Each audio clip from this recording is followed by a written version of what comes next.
Hello and welcome to episode 76 of the Barndoor restoration. Last episode, I was working on the vertical ribs for the left wall. In this episode, I appear to be doing the same thing. I apologize for the lack of progress. Up until about 2.5 hours ago, I was not planning on doing a video this week. I was going to skip it. But then I decided if I do the video, it'll be the end of these and I won't have to talk about them again.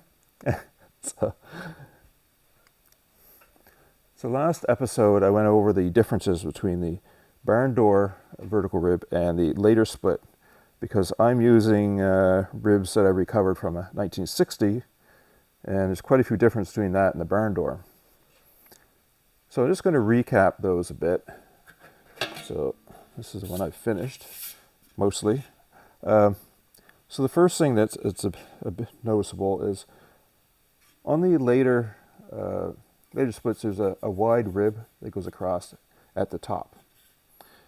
This shape is replicated on the Barndoors on 3 more of these ribs below, which the later splits don't have. They have one that goes above the over the top of this, but on the Barndoors they have 3 smaller ones that go underneath. So that's the biggest difference. There's also the later splits have a little step here, so this kind of goes straight, tips, and then goes up, whereas the Barndoor has a sweep here.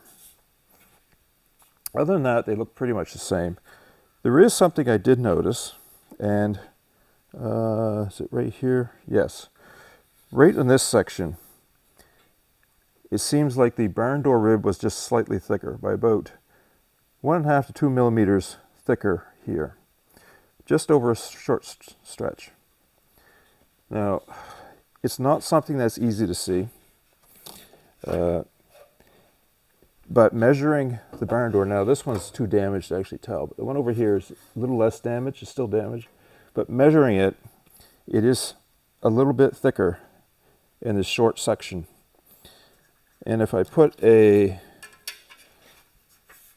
basically kind of like a straight edge on there, kind of hold it, I can see that it dips down just a little bit, about 1.5 millimeters of space under there. So these later ones had a little dip in them, and both of them have it. It's not something you can visually see with your eye, so I'm not going to change it. At least I'm not planning on changing it. It's such a small detail.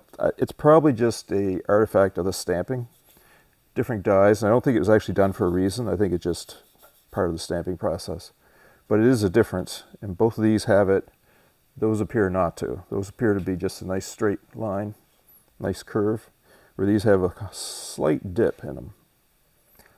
Anyway, other than that, they seem to be the same. There is a doubling plate back here. There's a little extra piece that's welded in, which seems to be the same on the Barndoor. I can feel on this rib, I can feel in the back, stick my finger back there, and I could feel that extra plate.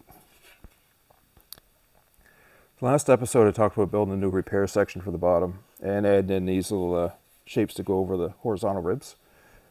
So this episode, I'm just going to talk about welding them together. So a very important bit is to have the correct curve on this. The outer panel lays against this, and if this is off, it's going to either stay away from the outer panel, not support it, or it's going to distort the outer panel. So what I did, I made a pattern off the side of my 64 quite a while ago. And I used it for the B-pillars and stuff. And I think if you're doing major work on any of these buses, having a side pattern is quite important. This 64 is the same as a Barndoor. The only difference is belt line shape. It's a little flatter, a little less curve on it on the Barndoor, but the rest of it's the same. So this is very handy, and I'll use this throughout the build. And so I was able to clamp this down to the table and then use it to ensure this rib stayed the correct shape. Because every time you do anything to it, it changes.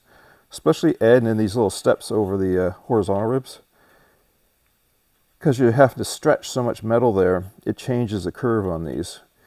So I was able to, once they were done, is actually adjust, because it bends quite easy. Actually adjust the curve. I think it tried to straighten them out on these. So I add a little more curve back in. And then welding the bottom on. Of course, welding that on changed the shape. So I had to keep adjusting it. And even when I welded in the holes for the spot welds holes that were through, and the extra holes that were drilled in the face, was changing the curve very slightly. Just a very slight change here can move the end by a millimeter or two. But it bends quite easy, so I was able to just put it over the table here and just give it a little push and add or remove curve from it. So when it was done, it had the correct curve. Now when I welded it together, I welded it together with that little step that the newer ribs have.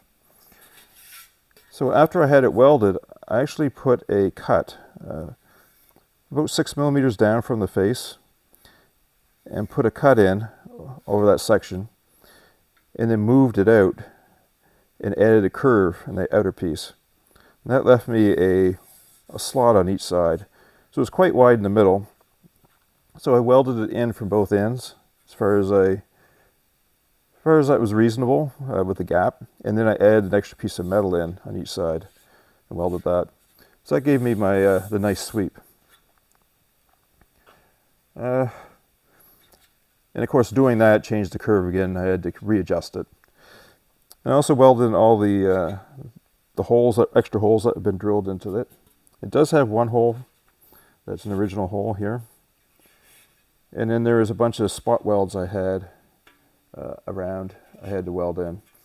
And then one of the tabs up here I had to replace because it was a bit rusty.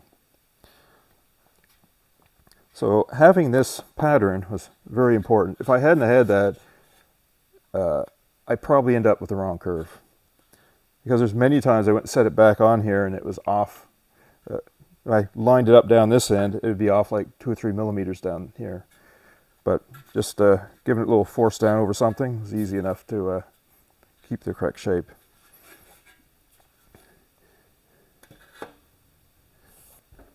So I got one rib done, except for some very small little details which I won't bother with until it's all fit and ready to weld in place.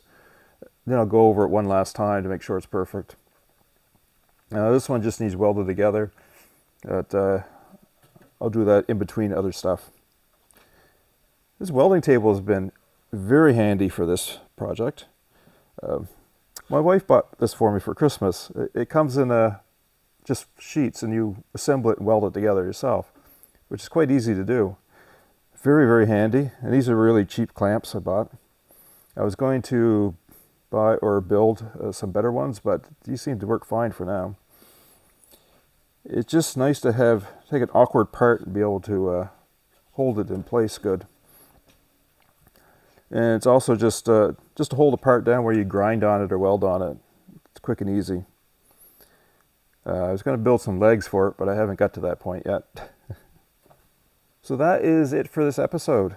I will be uploading the drawings to GrabCAD this week for these. In fact, that's what I was doing here, is just doing the last check to ensure my drawings actually match the part. The PDF version that I upload has pages you can print at 1:1 scale and tape them together, so you have a full pattern.